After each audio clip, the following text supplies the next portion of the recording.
আমি আবারও বলছি, আলু পেঁয়াজ এটা খাদ্য দপ্তরের অধীন নয়, it comes under agriculture department. আপনাদেরকে তার আগেও অনেকবার বলেছি আমরা। তারপরেও আমরা যাই, কারণ মহকুমা প্রশাসন সঙ্গে আমাদের যে ফুড ইন্সপেক্টররা, তারা মহকুমা প্রশাসনের এসডিএম এর যে অফিস, সেখানে তাদেরকে বসতে হয়। সেখান থেকে তারা এসডিএম এর নির্দেশে তাদের সঙ্গে যায়, এসডিসিরা যায়।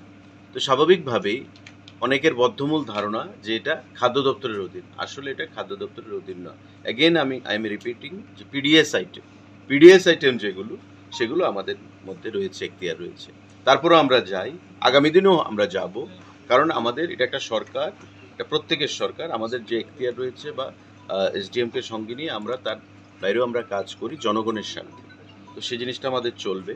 আর আপনি যেটা বলেছেন যে 60 টাকা হয়েছে, 65 টাকা হয়েছে, এটা আপনার এটা সঠিক যে মার্কেটে কিছু জিনিসের মূল্য বৃদ্ধি হয়েছে, কিন্তু পোস্ট ফ্লাড যে এফেক্ট, ফ্লাড হয়েছে ত্রিপুরা রাজ্যে, তাতে যে উৎপাদন হওয়ার কথা ছিল সেই উৎপাদন হয়নি, নষ্ট হয়েছে। মেঘালয় থেকে আনতে হচ্ছে, আসাম থেকে আনতে হচ্ছে, পশ্চিমবাংলা থেকে আনতে হচ্ছে জিনিসপত্র। এবং সারা দেশের সঙ্গে আপনারা যদি রেটটা মেলাবেন, দেখবেন যে সারা দেশে যেখানে জিনিস তৈরি হচ্ছে, উৎপাদন হচ্ছে, সেখান থেকে ট্রান্সপোর্টেশন কস্ট দিয়ে ত্রিপুরা রাজ্যে আনতে অনেকটাই অর্থের প্রয়োজন। তো স্বাভাবিকভাবেই চেক অ্যান্ড ব্যালেন্স সেটা করেই আমাদের চলতে হবে। তবে যা বাজারে মূল্য বৃদ্ধি, সেটা আমরা সাপোর্ট করি না, এবং সেটা করতে গেলে আগামী দিনে কী কী পদক্ষেপ আমাদের গ্রহণ করতে হবে সে বিষয়েও আমরা আলোচনা করব। এবং আমরা চাই যাতে বাজারের মূল্য বৃদ্ধি আমরা নিয়ন্ত্রণে রাখতে পারি, এবং সেই প্রয়াসেই আমরা কাজ করছি, বিগত দিনে সেটা হচ্ছে।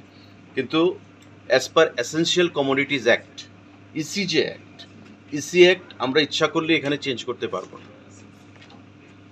ফুলকপির দাম 200 টাকা হয়েছে, ব্যবসায়ীকে আমরা অ্যারেস্ট করতে পারবো না, এটা এখতিয়ার বহির্ভূত। তার কারণ কি? তার কারণ হচ্ছে ইসি অ্যাক্ট এটা কনকারেন্স লিস্টে আসে, আমাদের স্টেট লিস্টে আসে না। স্বাভাবিকভাবে আমরা ইচ্ছা করলে ইসি অ্যাক্টটাকে এখানে চেঞ্জ করতে পারবো না, আর যদি করতে হয় তবে রাষ্ট্রপতির অনুমোদন নিয়ে করতে হবে। তো এই জিনিসগুলো অনেকেই জানে না, কিন্তু আমরা চাইছিলাম, এখানে অফিসাররা রয়েছেন, তাদেরকে আমরা দায়িত্ব দিয়েছিলাম যে ইসি অ্যাক্টটা কী করে আমরা একটু রিভিউ করতে পারি।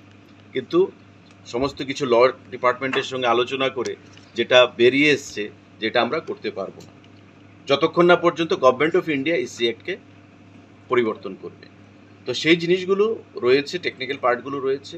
তারপরেও যারা আপনারা মিডিয়ার বন্ধুরা রয়েছেন, আপনাদেরও সেখানে অধিকার রয়েছে, দায়িত্ব রয়েছে যে আপনারাও সেই জিনিসগুলোকে যাতে কালোবাজারিরা সঠিকভাবে চলাফেরা করে, জিনিসের মূল্য নিয়ন্ত্রণে রাখে, সেই জিনিসগুলো আপনারাও সেখানে নজরদারি রাখতে হবে।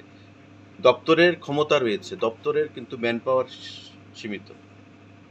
সারা রাজ্যে বাজার কতটা রয়েছে, এবং আগামী দিনে এখানে ডাইরেক্টর সাহেব নতুন এসছেন, সুমিত বাবু, আমরা আলোচনা করেছি যে আগামী কয়েকদিনের মধ্যে আমরা ক্যালেন্ডার তৈরি করছি, ডিস্ট্রিক্ট ওয়াইজ যতগুলো বাজার রয়েছে সেই বাজারের সেক্রেটারি, প্রেসিডেন্ট, এসডিএম, প্রশাসনের আধিকারিকদেরকে নিয়ে আমরা জেলাভিত্তিক গিয়ে আমরা মিটিং করব, এবং সেখানে রেশন শপের ডিলাররাও থাকবে, বাজারের প্রতিনিধিরাও থাকবে, প্রশাসনের আধিকারিকরাও থাকবে, যাতে প্রত্যেকটার মধ্যে একটা সিনক্রোনাইজেশন, অর্থাৎ একটা কোঅর্ডিনেশন আমরা সঠিকভাবে করতে পারি।